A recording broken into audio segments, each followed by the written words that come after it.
నడునొప్పి సులువుగా ఎలా తగ్గించుకోవాలనేసి మనం ఇదివరకు ఒక వీడియో అప్లోడ్ చేసుకున్నాము. నడుము కింద దిండు పెట్టుకొని పడుకునే విధానము. దానికి అనుగుణంగా దాని తర్వాత వచ్చేసి ఒక ఆసనాల క్రమం చెప్తామని చెప్పేసి ఇదివరకు చెప్పి ఉన్నాము. అది ఈ వీడియోలో చూపించబోతున్నాం అన్నమాట. ఇది కనీసము 15 నుంచి 18, 20 నిమిషాల దాకా పడుతుంది ప్రతిరోజు చేయడానికి. ఈ రకంగా 2 నుంచి 3 నెలలు చేసినామంటే సయాటిక్ పెయిన్ కానీ నడునొప్పి కానీ ఏమాత్రం ఉండవు, కంప్లీట్గా తగ్గిపోతాయి. This video is taken by doctor G Muralikrishna, Aditya yoga research centre. ఈ వీడియోలో వచ్చేసి మునిశేఖర్ గారు మనకి మా సీనియర్ ట్రైనరు చేసి చూపించబోతున్నారు. దీంట్లో ఆసనాల క్రమం స్టార్ట్ అవుతుంది. మొదట వచ్చేసి పార్శ్వ శాంతాసనము. కుడి రైట్ శరీర భాగాన్ని అంతా నేల కానించేసి చక్కగా నిటారుగా ఉంచుతాము. ఈ విధంగా రైట్ చెవు వచ్చేసి చెయ్యి భాగాన్ని ఆనించుకున్న తర్వాత ఈ రకంగా స్ట్రైట్ లైన్లో ఇట్లా పడుకోవాలి. ఇది వచ్చేసి 1 నిమిషం పాటు పూర్తిగా ఈ రకంగా ఉండాలి. 1 నిమిషం అయిపోయిన తర్వాత నెమ్మదిగా బాలాసనము. కుడి బాలాసనము. కుడి బాలాసనంలో వచ్చేసి చిన్నపిల్లలు దాదాపు ఈ రకంగానే పడుకుంటారు. ఈ బాలాసనంలో వచ్చేసి ఎడమ మోకాలు పైకి ఈ విధంగా చాపి ఉండాలి. కుడి చేయి స్ట్రైట్ లైన్లో ఉండాలి. కుడి చేయి స్ట్రైట్ లైన్లో ఉండాలి. కుడి చెంప ఈ రకంగా నేల కానుకొని ఉండాలి. ఇది అయిపోయిన తర్వాత ఈ రకంగా ఈ ఆసన స్థితిలో 1 నిమిషం పాటు కంటిన్యూగా బాగా రిలాక్సేషన్ సాధారణ శ్వాసలో ఈ విధంగా కంప్లీట్గా ఉంచిన తర్వాత నెక్స్ట్ అద్వాసనము. 2 కాళ్ళు చక్కగా చాపేసి 2 చేతులు స్ట్రైట్గా చాపేసి బోర్లా పడుకోవాలి. ఇది అద్వాసనం. 2 కాళ్ళు దగ్గరగా ఉంచాలి. ఈ అద్వాసన స్థితిలో వచ్చేసి గడ్డం ఆనించి ఉండాలి. ఈ రకంగా 1 నిమిషం పాటు ఉన్న తర్వాత నెక్స్ట్ 2 చేతులు నెమ్మదిగా కింద పెట్టుకొని మోచేతులు నేల కానించి సరళ భుజంగాసనము. సరళ భుజంగాసనము. ఈ సరళ భుజంగాసనంలో వచ్చేసి 2 చేతులు నేల కానిచ్చేసి మోచేతులు నేల కానిచ్చేసి చేతులు నిటారుగా ఉంచేసి ఈ రకంగా సింపుల్ రిలాక్సేషన్, సింపుల్ సరళ భుజంగాసనం వచ్చేసి ఈ రకంగా ఉంటుంది. ఇది 1 నిమిషం పాటు సాధారణ శ్వాస నెమ్మదిగా పీల్చుకుంటూ వదులుకుంటూ సాధారణ శ్వాసలో ఉండాలి. నెమ్మదిగా కిందికి పడుకోవాలి. పడుకున్న తర్వాత నెక్స్ట్ భుజంగాసన స్థితికి ప్రారంభించాలి. 2 అరచేతులు మన బర్రెంకాలు పక్కన పెట్టుకోవాలి. రిబ్ కేజ్ సైడ్ పెట్టుకోవాలి. 2 అరచేతులు పెట్టుకున్న తర్వాత నెమ్మదిగా బొడ్డు దాకా శ్వాస తీసుకుంటూ పైకి లేవాలి. కాళ్ళు వచ్చేసి 2 దగ్గరగానే ఉంచుకోవాలి.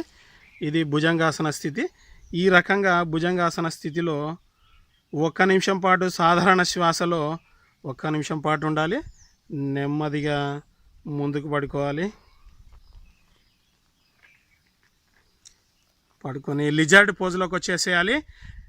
లిజర్డ్ పోజులో వచ్చేసి 2 కాళ్ళు బాగా విడదీసి 2 మోచేతులు బల్లి ఏ రకంగా మనకి బండను అతుక్కొని ఉంటుందో సీలింగ్ని, అదే రకంగా లిజర్డ్ పోజు వచ్చేసి కుడి చెంప ఆనిచ్చేసి లిజర్డ్ పోజు ఈ రకంగా పెట్టుకోవాలి. ఈ రకంగా ఇప్పుడు లిజర్డ్ పోజులో వచ్చేసి అబ్డామినల్ బ్రీత్ అంటే బాగా శ్వాస తీసుకుంటూ పొట్టలోకి బాగా శ్వాస తీసుకుంటూ రిబ్ కేజ్ని మంచి రిలాక్సేషన్ పొందే విధంగా చేయొచ్చు.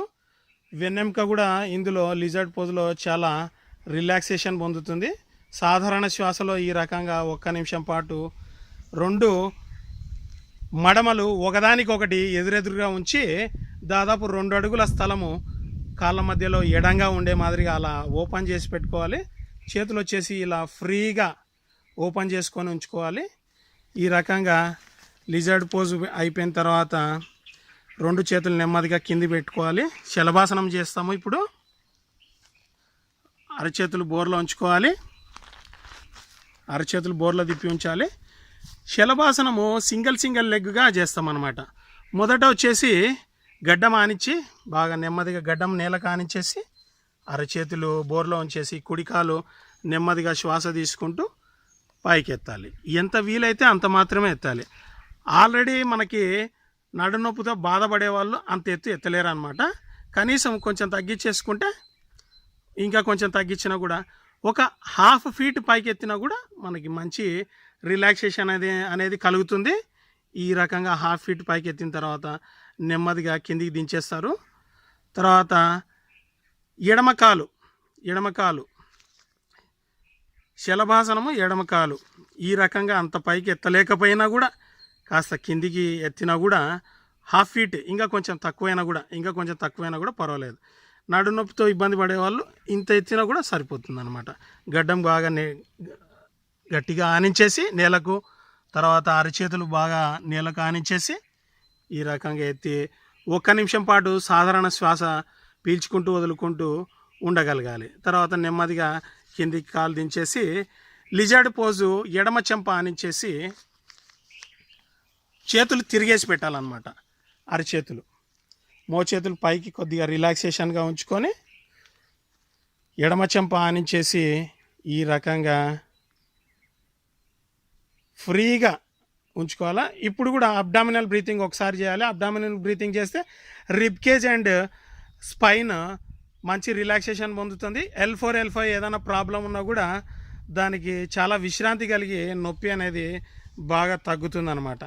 నెక్స్ట్ నెమ్మదిగా 2 చేతులు గడ్డం కింద కట్టేసుకొని మకరాసన స్థితిలోకి రావాలి. మకరాసనము 2 చేతులు కట్టుకోవాలి. పిల్లలు స్కూల్లో చేతులు కట్టుకున్న విధంగా చేతులు కట్టుకోవాలి 2. ఇది మకరాసనం వేరియేషన్ 1 అనమాట. 2 కాళ్ళు ఎడంగా ఓపెన్ చేయాలి. బాగా ఓపెన్ చేసి మడమలు ఒకదానికొకటి ఎదురుగా ఈ రకంగా మడమలు అనేది బాగా ఎడంగా ఫ్రీగా ఉండాలి. ఈ రకంగా ఇది మకరాసన స్థితి వేరియేషన్ 1. దీని తర్వాత ఈ రకమైన స్థితిలో కంప్లీట్గా 1 నిమిషం ఉండాలి. ఈ మకరాసనం వేరియేషన్ 1 అయిన తర్వాత 2 చేతులు గడ్డం కింద ఉంచుకొని పిల్లలు ఈ రకమైన స్థితిలో టీవీ చూసుకుంటూ చాలామంది కనిపిస్తారు. ఇది కూడా చాలా సులువుగా చేయగలిగే ఆసనము. అన్నిటికంటే బెస్ట్ రిజల్ట్ ఇచ్చే ఆసనం కూడా ఇదే. ఈ రకంగా మకరాసనంలో వచ్చేసి ఈ రకంగా కాళ్ళు కొద్దిగా ఫ్రీగానే ఉంచుకొని ఆ రకంగా 1 నిమిషం పాటు ఉండాలి మకరాసన స్థితిలో. తర్వాత బాలాసనము అంటే లెఫ్ట్ శరీర భాగము నేల కానిచ్చేసి కుడి మోకాలు ఉంచుతాము. కుడి మోకాలు కుడి మోచేయి ఉంచుతాం అన్నమాట. బాలాసనము అంటే లెఫ్ట్ శరీర భాగము స్ట్రైట్ లైన్లో ఉండాలి. స్ట్రైట్ లైన్లో కుడి మోకాలు కుడి మోచేయి ఈ రకంగా ఫోల్డింగ్ చేసుకొని ఈ రకమైన స్థితి మనం జనరల్గా ఎక్కువ మంది పిల్లలు నిద్రపోయేటప్పుడు ఈ రకంగా నిద్రపోతుంటారు అనమాట. దీన్ని బట్టి మనము పిల్లలు ఎంత ఆటలు ఆడినా ఎంత అల్లరి చేసినా కూడా తొందరగా ఎలా రిలాక్స్ కాగలుగుతారు అనేది మనం ఇలాంటి పొజిషన్స్ని బట్టి మనం తెలుసుకోవచ్చు అనమాట. బాలాసనము దీంట్లో లెఫ్ట్లో వచ్చేసి మనము ఎడమ చెంప ఆనించి ఉంటాము.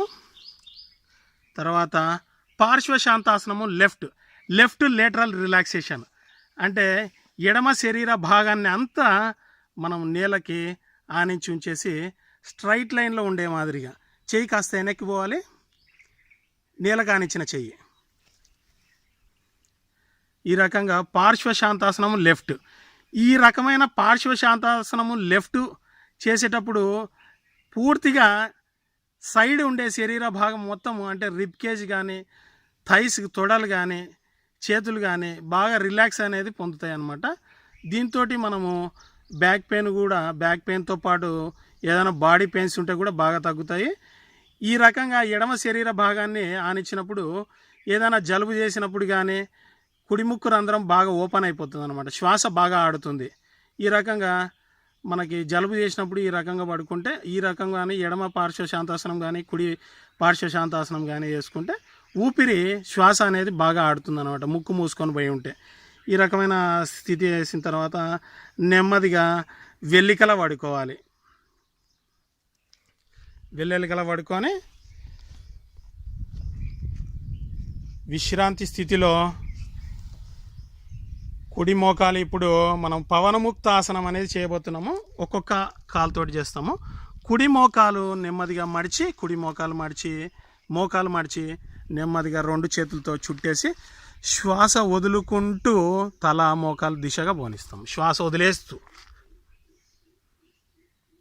నెమ్మదిగా ఒక 20 సెకండ్లు ఉన్న తర్వాత నెమ్మదిగా పడుకొని 20 సెకండ్లనే కాకుండా ఎంత వీలైతే అంత ఉన్న తర్వాత నెమ్మదిగా కాలు స్ట్రైట్గా చాపేస్తాము. ఇప్పుడు ఎడమ మోకాలు మడిచి చేతులతో చుట్టి శ్వాస వదిలేస్తూ నెమ్మదిగా తల మోకాలు దగ్గరగా తీసుకొని వస్తాము. 10 సెకండ్ల నుంచి 30 సెకండ్ల దాకా గాలి ఏమాత్రం పీల్చకుండా వదలకుండా అట్లాగే ఉండి తర్వాత నెమ్మదిగా స్ట్రైట్ చేసేస్తాము. గాలి పీల్చుకుంటూ శ్వాస పీల్చుకుంటూ నెమ్మదిగా రిలీజ్ చేసేస్తాము. తర్వాత 2 మోకాళ్ళు మడిచి సేతుబంధాసనం చేయడానికి రెడీగా పాదాలు. ఈ సేతుబంధాసనంలో వచ్చేసి మనము ఖచ్చితంగా మన కాళ్ళని చేతులతో పట్టుకోవాల్సిన అవసరం లేదు. అట్లా కాకుండా చాలా సింపుల్గా అరచేతులు నేల కానిచ్చేసి నడుముని పైకెత్తుతాం అన్నమాట. దీంట్లో ఎంత పైకెత్తాలనేది మనకి ఎవరికి వాళ్ళు చేసే వాళ్ళకి అనుకూలంగా కనీసం ఒక అర్ధ అడుగు ఎత్తినా పర్వాలేదు. దాని నుంచి ఎంత పైకైనా ఎత్తవచ్చు అనమాట. ఈ స్థితిలో సాధారణ శ్వాసలో 1 నిమిషం పాటు ఈ స్థితిలో ఉండాలి. సేతుబంధాసన స్థితిలో నెమ్మదిగా నడుము కిందికి దించేసి నెక్స్ట్ మర్కటాసనం చేస్తాము. మోకాలు అట్లాగే ఉంచేసి 2 చేతులు అడ్డంగా నేల కానిచ్చేసి బోర్ల తిప్పేసి చేతులు బోర్ల తిప్పాలి. అరచేతులు బోర్ల తిప్పాలి. 2 మోకాళ్ళు శ్వాస తీసుకొని వదులుతూ కుడివైపుకు వదలాలి. కుడివైపుకు దించేసేయాలి. తల ఎడం వైపుకు తింపాలి. ఇది మర్కటాసన స్థితి. ఈ స్థితిలో 1 నిమిషం ఉన్న తర్వాత నెమ్మదిగా శ్వాస తీసుకుంటూ సెంటర్కి రావాలి. మళ్ళీ శ్వాస వదులుకుంటూ ఎడం వైపుకి మోకాళ్ళు దించాలి. తల కుడివైపుకు తిప్పాలి. ఈ స్థితిలో వెన్నెముకనే కాకుండా మెడ దగ్గర కూడా C6 C7 కూడా ఏదైనా పెయిన్ ఉంటే కూడా రిలీవ్ కావడానికి చాలా ఆస్కారం ఉంటుందన్నమాట. నెక్స్ట్ నెమ్మదిగా రిలీజ్ చేసి శ్వాస తీసుకుంటూ సెంటర్కి వచ్చేసి కాళ్ళు జాపేసి చేతులు కిందికి పెట్టేస్తాము. చేతులు థైస్ పక్కన పెట్టుకొని ఇప్పుడు నావాసనం అనేది చేస్తామన్నమాట. నావాసనం అనేది ఎక్కువ ఎత్తాల్సిన పని లేదు. ఒక అర్ధ అడుగు ముందు కాళ్ళు రెండు కాళ్ళు అర్ధ అడుగు ఎత్తేసి 2 కాళ్ళు అర్ధ అడుగు వీపు ఎత్తేసి అరచేతులు బొటనవేళ్ళకి సూటిగా కాలు బొటనవేళ్ళు సూటిగా మన లైన్ ఎట్లుండాలంటే కంటి చూపు చేతి బొటనేళ్ళు కాలి బొటనేళ్ళు ఒకటే లైన్లో ఈ మాదిరి ఉండాలి. ఈ రకమైన నావాసన స్థితి కనీసం 20 సెకండ్ల నుంచి 1 నిమిషం దాకా ఉండడానికి ప్రయత్నం చేసి నెమ్మదిగా రిలీజ్ కావాలి. సాధారణ శ్వాస తీసుకుంటూనే ఉండాలి. నెమ్మదిగా రిలీజ్ అయిన తర్వాత ఇప్పుడు ఫైనల్గా మనము శవాసనం అనేది చెప్తా ఉన్నాము. ఈ శవాసనంలో వచ్చేసి శవాసనం చూడడానికి వేయడానికి చాలా సులువుగా ఉంటుంది. కాకపోతే దీంట్లో కొన్ని జాగ్రత్తలు తీసుకొని దాని యొక్క సంపూర్ణమైన ఫలితాలు పొందడానికి మనం కొన్ని సూచనలు చెప్తున్నాము. 2 అరచేతులు ఆకాశం వైపుగా తిప్పి ఉంచాలి. 2 కాళ్ళు ఇంకా కాస్త ఎడంగా ఉండాలి. ఈ రకంగా పూర్తిగా విశ్రాంతి స్థితిలో కళ్ళు మూసుకొని దీంట్లో ఇంపార్టెంట్ చేయాల్సింది ఏంటంటే మన శ్వాస యొక్క ప్రయత్నం అనేది చాలా ఇంపార్టెంట్. శ్వాస వచ్చేసి పీల్చుకునేటప్పుడు నెమ్మదిగా పొట్ట పైకి లేవాలన్నమాట. ఒకసారి శ్వాస తీసుకుంటున్నప్పుడు నెమ్మదిగా పొట్ట పైకి లేవాలి. చాలా నెమ్మదిగా వదులుకుంటూ చాలా నెమ్మదిగా కిందకి దించాలి. Abdominal breathing. ఈ అబ్డామినల్ బ్రీతింగ్లో చాలా విశ్రాంతి స్థితి పొందొచ్చు. ఈ ఆసనాల క్రమం తర్వాత ఫైనల్గా మనము ఈ శవాసన స్థితిలో అబ్డామినల్ బ్రీతింగ్ సంఖ్య ఎంచుకుంటూ కనీసం ఒక 20 సార్లు నెమ్మదిగా శ్వాస తీసుకుంటూ పొట్ట పైకెత్తాలి. శ్వాస వదులుకుంటూ నెమ్మదిగా కిందికి దించాలి. మరొకసారి శ్వాస తీసుకుంటూ పైకెత్తాలి. శ్వాస వదులుకుంటూ కిందకి దించాలి. శ్వాస తీసుకుంటూ పైకెత్తాలి పొట్ట. శ్వాస వదులుకుంటూ కిందకి దించాలి. ఈ రకంగా శవాసనం చూడడానికి చాలా సింపుల్గా ఉన్నా కూడా ఈ పొట్ట కదలికలతోటి అబ్డామినల్ బ్రీతింగ్ చేయడం అనేది చాలా ఇంపార్టెంట్. దీన్ని ఈ రకంగా చేసుకుంటూ కంప్లీట్గా మనకి 15 నుంచి 20 నిమిషాల దాకా ఈ రకమైన ప్రయత్నం చేసుకుంటే మనకి తప్పకుండా నడుము నొప్పి కానీ, సయాటిక్ పెయిన్ కానీ, L4, L5లో ఏదైనా degeneration, disc bulge, slip disc ఇలాంటి ఎటువంటి సమస్యలు, వెన్నుకు సంబంధించిన ఎటువంటి సమస్యలు ఉన్నా కూడా 100% తగ్గి తీరుతాయి. మనకు ఈ రకమైన ఆసనాల క్రమము ఒక నెల నుంచి 3 నెలల దాకా వేసుకున్నారంటే ఇవి చాలా సులువుగా వేసే ఆసనాల క్రమము మనం ఈ రకంగా రూపొందించినాము. ఈ రకంగా మనం చేసుకుంటే మనకి ఖచ్చితంగా ఈ సమస్యల నుంచి బయటపడడానికి అవకాశం ఉంటుంది. ఈ వీడియో మీకు నచ్చితే షేర్ చేయండి. తర్వాత తప్పకుండా మా యూట్యూబ్ ఛానల్ జిఎంకే వాళ్ళు సబ్స్క్రైబ్ చేయడం మాత్రం మర్చిపోకండి. Thank you. Video by doctor G Muralikrishna, Aditya yoga research centre, Kurnool.